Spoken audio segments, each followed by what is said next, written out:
Alright, what's up you guys? This is HJ here and welcome back to another tech video. In today's video, I have with me here not the Surface Pro 11, not the 10, not the 9 or the 8 or the 7 or the X or even the 6. This right here is the Surface Pro 2017, aka the Surface Pro 5. Now, you may be asking me or asking in the comments at some point, why in the world would I get a 2017 in 2025? Well, you're about to find out. So, for a bit of context, yesterday I got the Surface Pro. I had it set up and everything, $30, and I figured I would give it a try. It does have 4 gigabytes of RAM, which I'll talk about later on in the video. But the whole point of me getting this tablet was because, if here I'll show you, my Samsung tablet, which I have over here on my little cubby tray up here, the Samsung tablet has one major issue, and it's fast, it's the S9FE, but it has one major issue, and that is the operating system. Because the operating system is running Android, a lot of the Windows programs that I use in the tablet, or not this tablet, that I would use in that tablet, gosh, can't talk this morning, those programs would not work on Android. And because I could not get those programs to work on Android, I found myself having to carry around multiple devices. Sometimes I'd have my gaming laptop, my ROG Ally, or my Nintendo Switch, and a tablet in one bag. And so I figured, well, wouldn't it be cool just to kill two birds with one stone and get a tablet that can also be unrestricted in terms of the operating system so I can run my Windows programs? And for a bit of context, this one has the M3 processor from Intel, 7th gen, so it's not the Pro 4, doesn't have the flickering issue that the Pro 4 had.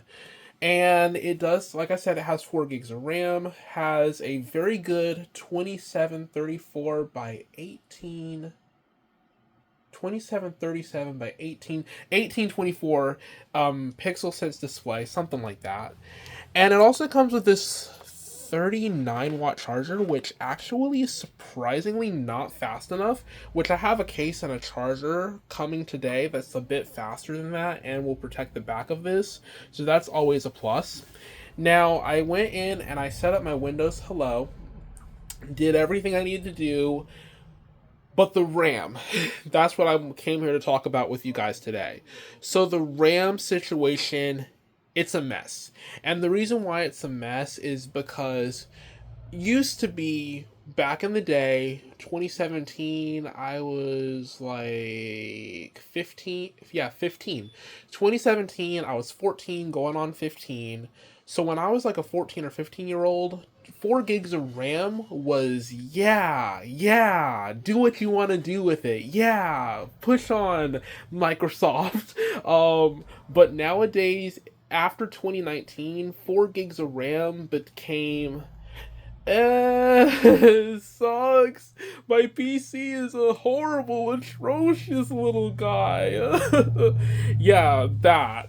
So it was a very weird situation back then because you could actually run your video editing to a 1080p standard. A lot of your basic applications ran on 4 gigs of RAM. Even some games could run really well with 4 gigs of RAM. But nowadays, the 8 gigs is the bare, and I mean bare minimum for any application nowadays. Some apps won't even launch unless you have 16 gigs of RAM now. So, with that being said, this is half of 8, a quarter of 16. So, it's kind of interesting. So I'm going to go ahead and open this up and talk about the hardware a little bit more on the outside and also give you guys a rundown of where I found my problem. So let me set my camera to the side here. This thing's very difficult to work with. Prop this thing up. And it was very interesting getting it set up because what I had to do is I had to wait for so many updates to install. And also the thermals weren't bad. It's passively cool, so it's not bad. but it also did throttle a little bit, so I did notice some thermal throttling because this is running Windows 10.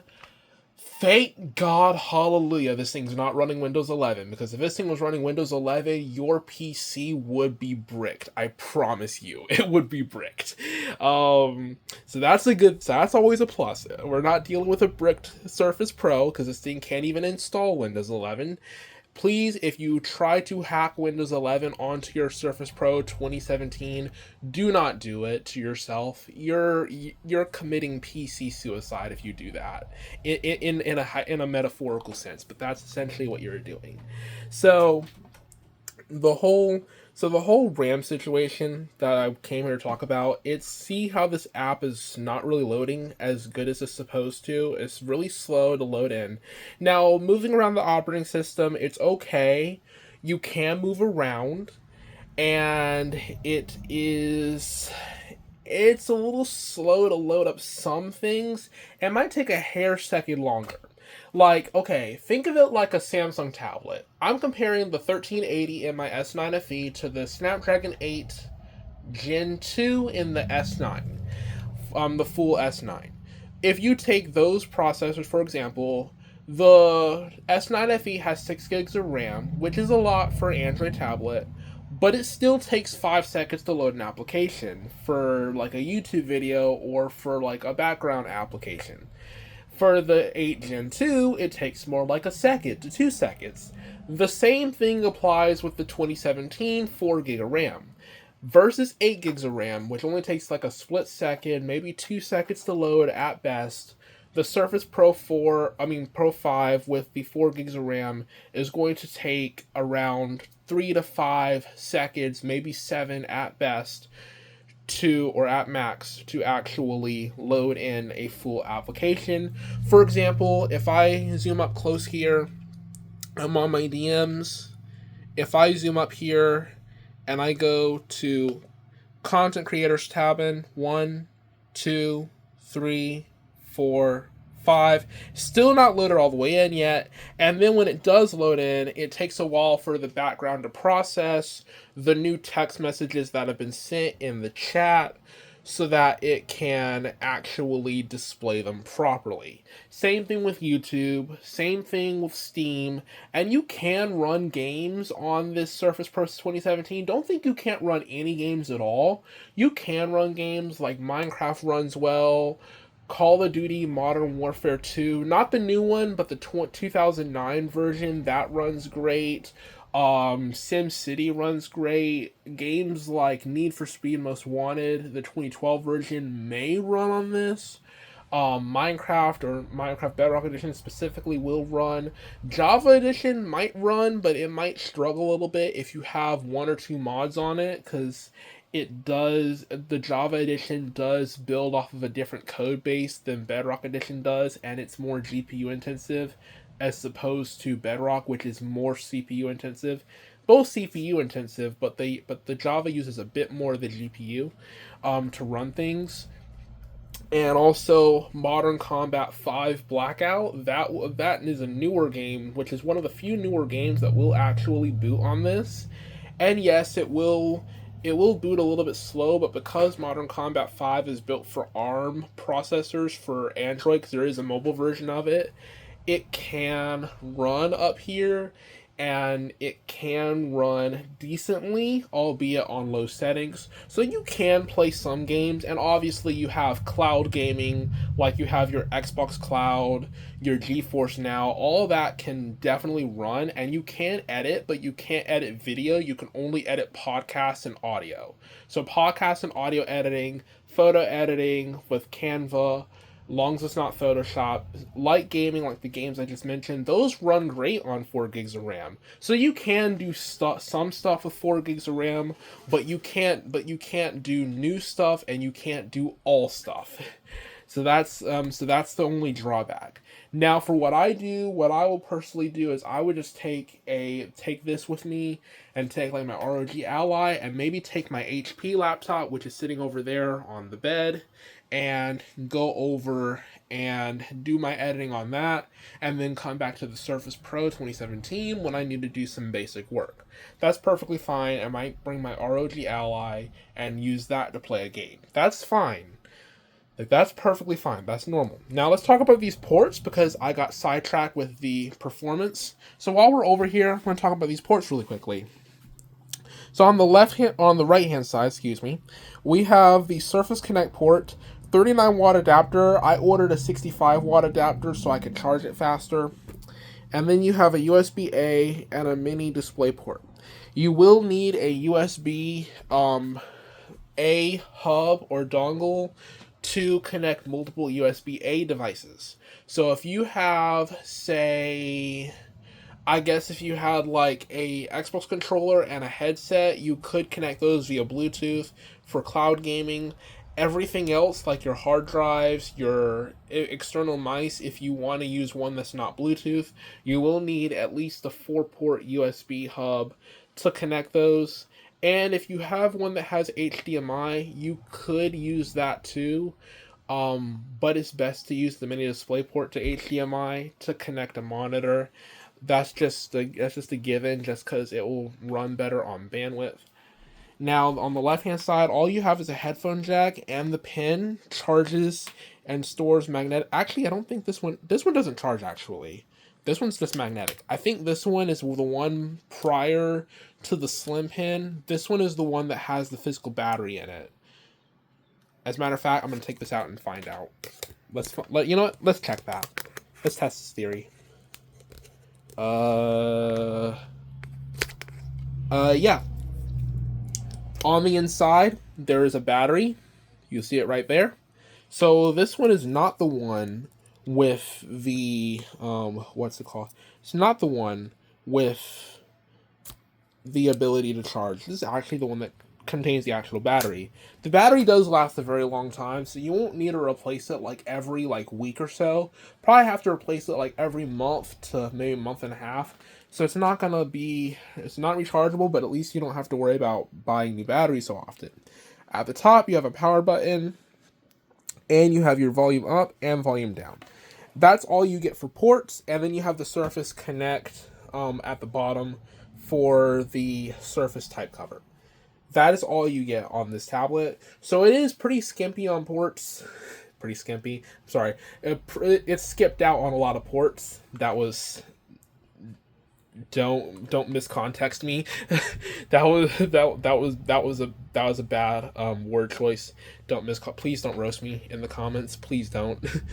But yeah, that is the port situation there. The other situation that I have with this tablet is the brightness, which is actually really, really good, and it's pretty color accurate too. Like, look at this display. It's not even OLED, and it's super color accurate. And if I turn the brightness up on this display, oh my gosh, this thing, I could use this in broad daylight. In the South, mind you, because in the South, if you think using 500 nits of brightness in Canada or up north is enough, come south of Virginia. It's so bright down here that you might need an extra 100 nits because it's that bright in the summer. It depends on where you live and what angle the sun is hitting your device at too. But generally, the more south you are, the more you're gonna want to have 600. Trust me on that. I live here. I've been farther north. I know the difference. Trust me, the difference is real. If you have 500 nits down in like Florida, it's not gonna be the same as 500 nits in like someone like Virginia. The where you live makes a huge difference on that. But that's besides the point. The point is the screen is bright. I could use this in broad daylight in the South, and this thing still, I can see the screen really, really clear. And that's saying something. I've used 300 nit screens before. I've used the ROG Ally screen with 500 nit display and a matte screen protector and still can't see the screen down here. I think this one might measure around the same, if not slightly higher for my panel. But because this is a tablet, and because the screen brightness is a little bit more on auto, you can see this outside. Like if I went outside right now, I can promise you I could turn this thing to the sun. I'd still be able to see 70 to 80% of the text. There might be some reflective spots or some glare in like the top corner or the bottom corner of the screen where there's not a lot of anything to block the rays from bouncing off of it because you're not sitting in front of it. But generally, like, to just view the center mass of the screen with a video playing or just playing a game or anything, you can actually see the screen in the south. That is good. Like, that is really, really, really good. So that's awesome. The fact that you can see the screen, bravo Microsoft, and it's color accurate, bravo. And this is not an OLED. It's not an OLED, but you have a very good color accuracy. That's all I could ask for for a display. And that's where I think this device stands out. This device really stands out for that, being able to use it outdoors, to use it for basic tasks. Maybe you have like a job or something that doesn't require you to do a whole lot. You might do some spreadsheets or something. This is going to be one of those devices that you can have, albeit not spreadsheets, probably PowerPoints or Word documents, because spreadsheets, you will need a numpad. Buy a numpad. If you need a numpad, go to Five Below, go to Staples, buy a numpad. Just please, don't try and use the number keys. Don't do it to yourself. Go get a numpad. You're gonna need one if you're an accountant. I promise you, you will need one. But still, it's really good. Also, this keyboard deck, I don't know if you've noticed. My God, it's satisfying, and is good travel too. Let's see, what's this actuation force? That's actually pretty good. It's actually really good keyboard. And what's so crazy about it is it's only like 1 millimeter to 2 millimeters thin. That's crazy. That's insane. And it has that much travel. 1.5 to 1.7 millimeters. I'm sold every single time. You could give me a 1.3 millimeter keyboard. I'm gonna take 1.5 to 1.7 over that 1.3. And that's saying something, considering I usually don't care about my keyboards, but this keyboard stands out, and the backlight's bright too. Like, I can see the backlit keyboard on my camera and the window is open. That's how good this backlit keyboard is. It doesn't do it justice looking at it through the camera.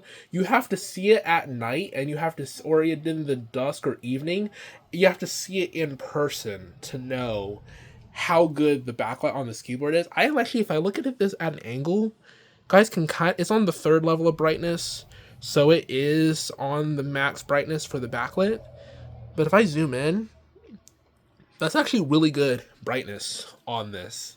That's actually really good for a backlit keyboard. But another thing that's really interesting, you have a function lock, so if you do need to use the function row and not the action keys, you can do that. It's not like the HP laptop that I have, again, over here, where you have to manually toggle it through the BIOS to change it to lock the function row and then go back and restart to undo it. This one actually has it built into the keyboard. I know there's some Dell keyboards. I believe it's the Dell Inspiron, Latitude, and I think some of the XPS line that do have the function lock built into the shortcut and press function plus escape to lock it. And this one, but other than that, most laptops don't have that. Most laptops have it where you have to go into the BIOS to change action keys, and that's really helpful. That this one is built right onto the keyboard. So good job there, Microsoft. Something else interesting to note, and I don't know if anybody else noticed this because it's slightly off topic, but if you guys notice that the laptops that are classified as ultrabooks or work laptops or office laptops, most of those have the action keys enabled by default, whereas pretty much every single gaming laptop has the function row enabled by default, so it's vice versa from their work and office counterparts. I don't know if you guys noticed that. I had a Victus and an Acer, and or I have the Acer still, and both of those function row, but this one right here, action keys. So I think it's just every manufacturer, when it comes to their class of laptops, has one class with action keys by default and the gaming class with function keys by default, since gamers use function row more than action keys. And I think that's just a normal thing for them to do. And also, one more thing is the sound of this thing. So the sound of this laptop gets pretty loud, and you can adjust the volume from the keyboard, from the display, from the operating system, or from the volume rocker at the top, like I talked about before. And it does sound pretty good. I'm not going to play music for copyright issues, but what I can do, I can play one of my own videos, so you guys can get a general idea as to how loud it sounds. And it's on 20% volume. I'm not going to blow out your eardrums. So let me see if I can pull up one of my own videos. I'm going to pull up my trailer for my channel, so you guys can see just how amazing the speakers sound. Yeah. Hi, I'm HJ with HJ's Games and Tech. On my fun little channel, I review tech for gamers and everyday users. So join me for some awesome gaming content that'll leave you. That's actually pretty good, and it actually sounds pretty clear. Help you make great informed buying decisions when it comes to the tech that you use every day. Videos release often, and as always, don't forget to like, comment, and subscribe, and I'll catch you guys in one of my future videos.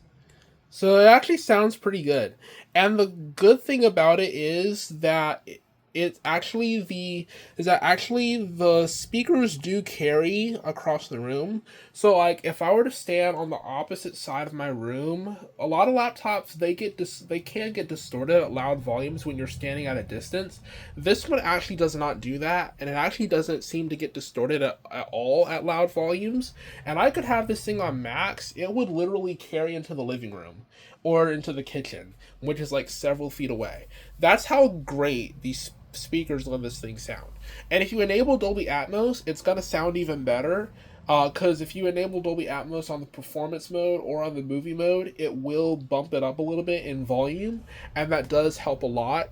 And pro tip, if you do that, make sure you enable movie mode, because movie mode sounds substantially louder, and on laptops that do not have very good speakers, it makes the distortion a lot less. So just make sure you have Dolby Atmos and enable that so you guys can take advantage of the improved speaker quality, because it makes a huge difference. So anyways, I hope you guys enjoyed this video. I hope I helped you guys with the overall impressions of this video. Let me know in the comments if you want to see a gaming test on this. I'm a little bit skeptical about saying that, because it's not that I don't want to do a gaming test, I do, but it's gonna be kind of hard to run some stuff. So let me know if you guys want to see that, and I'll catch you guys in another video.